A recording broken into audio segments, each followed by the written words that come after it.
সাবেক তথ্য ও যোগাযোগ প্রযুক্তি প্রতিমন্ত্রী জুনায়েদ আহমেদ পলকের অবস্থান নিয়ে নানান গুঞ্জন ছড়িয়ে পড়ে দেশজুড়ে। আজ মঙ্গলবার বিকেল ৩টার দিকে বিমানবন্দরের ভিআইপি লাউঞ্জ থেকে তাকে আটক করা হয়। ভারতের দিল্লি যাওয়ার সময় শাহজালাল আন্তর্জাতিক বিমানবন্দরে আটক হয়েছেন পলক। বাংলাদেশ বেসামরিক বিমান চলাচল কর্তৃপক্ষের দায়িত্বশীল সূত্র বিষয়টি জানিয়েছেন। ছাত্র জনতার আন্দোলনের মুখে শেখ হাসিনার দেশত্যাগের খবর প্রচারের পরপরই নাটোরের সিংড়ায় জুনায়েদ আহমেদ পলকের বাড়িতে হামলা চালায় বিক্ষুব্ধ জনতা।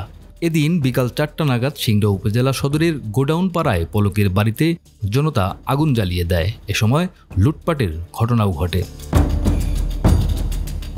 এর আগে শুক্রবার দেশব্যাপী ইন্টারনেট সেবা ব্যাহত ও সোশ্যাল মিডিয়ায় গুজব প্রতিরোধে ব্যর্থ হওয়া সহ সব দায় কাঁধে নিয়ে তরুণ প্রজন্মের কাছে প্রকাশ্যে ক্ষমা চান জুনায়েদ আহমেদ পলক।